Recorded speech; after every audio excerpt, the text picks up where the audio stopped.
I'm Belinda and I'm at Seasalter Beach and I'm here to talk to you about the Strandline.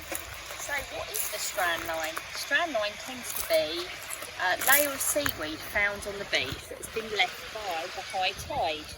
As the tide can come up different metres up the beach, you tend to get more than one high tide mark, and here we look like we're in two different strand lines. So before we start exploring our strand line, we should just think about health and safety. Obviously there could be maybe some sharp bits of glass in here, there could be some fishing hooks, so you might want to use a stick or put some gloves on or use a litter picker when you're delving in the strand line. So just remember, and afterwards you definitely will need to wash your hands. Often it's great to look in the strand line to find out what lives in the sea. When it dies, it often gets washed up in the strand line. And we've also got some free booklets that you can download from our website as well. We've got the Kent shoreline species and the Shepherd shoreline species. These booklets you can get a hard copy of. You would just need to email one of the contacts from the website to get a copy of these. I like to go to the beach with a pot so I can put my finds in, so I can have a look at them all together. So if we start looking through the strand line, first of all we found shore crab here, and we can tell it's a shore crab by the 5 points either side of the eyes. This is a male, and we can tell that from the triangle in the abdomen underneath. If it was a female it'd be more rounded. So that's a nice find. We also have lots of shells here. So we have quite a lot of cockle shells. Once the creature does die, the shells tend to wash up on the beach. So if we go along and see what else we can find. So here we've got something that's living, and this is a slipper limpet chain. And we've got 1, 2, 3 on top of each other. So the bottom one will be female and any successive on top will be male. We've got another one here. And as you can see, they're actually attached to the seaweed. So they will hope to go out on the next tide.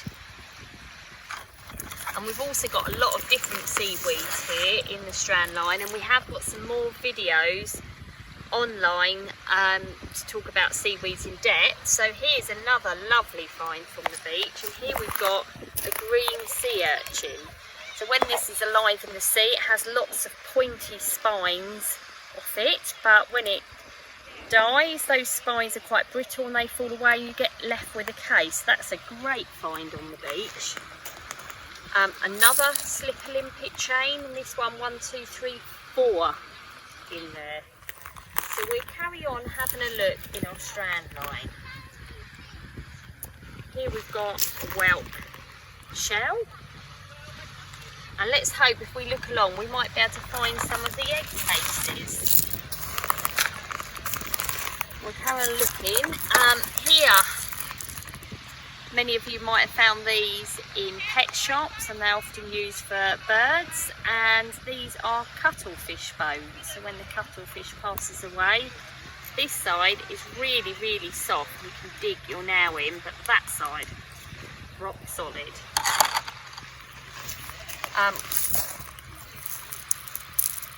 So we've got some Irish moss here, which is a type of seaweed, and it's normally a purpley colour. And it's got that kind of petrol look at it, you know, the bluey colour, but it's all been bleached out. All the colour has disappeared.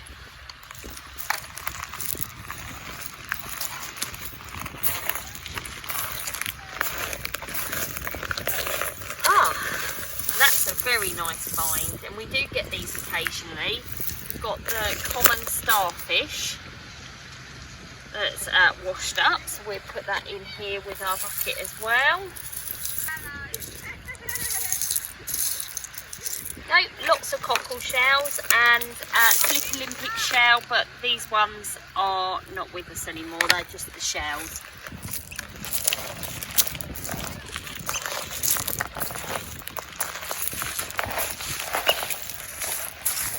Oh, we've got blue mussel.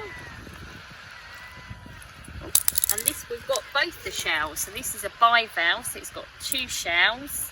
either side, but unfortunately we haven't got the mussel, the creature that lives inside it, anymore. And we've got some bladder wrack here, or egg rack. That's a type of seaweed you often find in the Strandline. The egg rack have got these big air bubbles on them, and bladder rack, here's some, it's quite small. You can see we've got a lot smaller air bubbles on them, so we'll put those in there. And this is another species that we tend to find around Kent, and this is periwinkle.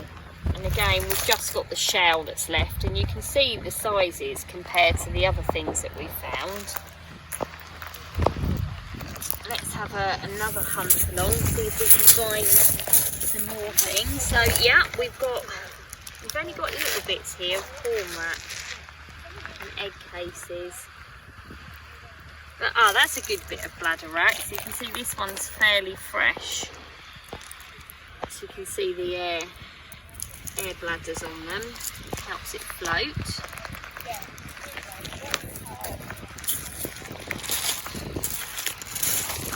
And this one, I absolutely love this. This is called horn rack. Most people think it's a seaweed, but if you feel it, it's quite stiff, it's like cotton. It's a completely different feeling to seaweed. And if it's still alive, it's normally attached to something, and a good way to tell is to give it a good smell. If it smells citrusy or lemony, it's alive. This does not. So this again is a bit of drift that's washed up in our Strandline.